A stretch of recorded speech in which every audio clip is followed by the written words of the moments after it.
যদি এমন কাউকে ভালোবেসে ফেলেন যে একদিন আপনাকে চোখে চোখে আগলে রাখে আর বাকি 4 দিন আপনাকে ভেতরে ভেতরে পোড়ায়, জানবেন সে শুধু একজন প্রেমিক নয়, সে একজন নিঃসন্দেহে নার্সিসিস্ট।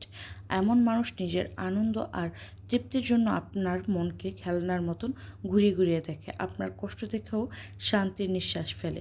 নার্সিসিস্টদের সবচেয়ে ভয়ঙ্কর ব্যাপার হলো, প্রথম দেখে আপনি বুঝতেই পারবেন না সে একজন নার্সিসিস্ট। তারা চমৎকারভাবে কথা বলতে জানে, আপনাকে মুহূর্তেই মুগ্ধ করবে, আপনার চোখে চোখ রেখে এমনভাবে হাসবে যে মনে হবে পৃথিবীর সেরা মানুষটি পেয়েছেন।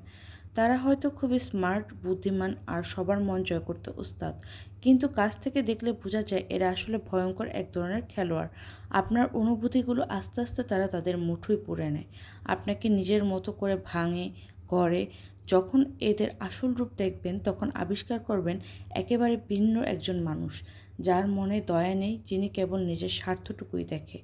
বিশ্ববিখ্যাত মনোবিজ্ঞানীরা বলেন নার্সিসিস্টরা এক ধরনের দ্বিমুখী জীবনযাপন করে। বাইরে মানুষকে দেখায় তারা কত মানবিক, কত সৎ আর কেয়ারিং, কিন্তু নিজের ঘরের দরজার ভেতর তারা হয়ে ওঠে হৃদয়হীন, স্বার্থপর আর নির্মম এক সত্তা, যা শুধু প্রিয় মানুষকে কষ্ট দিয়ে আনন্দ পায়। এরা ভালোবাসা দিয়ে আপনাকে আটকাবে, আবার সেই ভালোবাসার নামে আপনার মন ভেঙে ফেলবে। যখন আপনি এদের কথায় বা ইচ্ছের বিরুদ্ধে দাঁড়াবেন, তখনই বুঝতে পারবেন তাদের আসল রূপ। আপনার চোখের জল, কাকুতি মিনতি কিছুই তখন ওদের কাছে দাম পাবে না। সবচেয়ে কষ্টের জায়গা হলো, এরা কখনো পরিবর্তন হয় না। এরা মনে করে তাদের কথাই সঠিক। তারা সবার চেয়ে আলাদা আর বিশেষ, আর সবচেয়ে কাছের মানুষটিকেই তারা সবচেয়ে বেশি কষ্ট দেয়, মানসিক খেলায় পরিণত করে। তাই যদি এমন কারো প্রেমে পড়েন, খেয়াল রাখবেন যেন তার সুন্দর মুখোশের আড়ালে লুকোনো অন্ধকার আপনাকে গিলে না ফেলে। কথাগুলো একটি পোস্ট থেকে নিয়েছি, যেটা আমার পড়ে ভালো লেগেছিল, তাই ভাবলাম আপনাদের সাথে শেয়ার করি। আর আজকে আমি রান্না করছিলাম খিচুড়ি, গরুর মাংসের খিচুড়ি। এই খিচুড়িটা আমার বাসায় সবাই খুবই পছন্দ করে এবং এটা খেতে খুবই অসাধারণ হয়।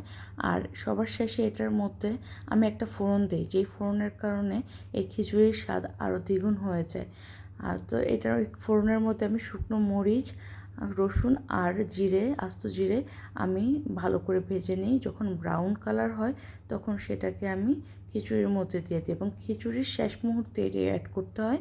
খিচুড়িতে দেওয়ার পর চুলোর জাল অফ করে দিতে হয়, নয়তো এই ফোড়নের স্মেলটা ফিকে হয়ে যায়। তাই আপনারা চেষ্টা করবেন এই খিচুড়িতে এই ফোড়নটা দেওয়ার, আর ট্রাই করে দেখবেন, এটা কিন্তু আসলে খুবই অসাধারণ হয়। আর কেমন লাগলো অবশ্যই কমেন্ট করে জানাবেন। ভালো লাগলে লাইক করবেন, শেয়ার করবেন আর ফলো দিয়ে আমার সাথেই থাকবেন। ধন্যবাদ।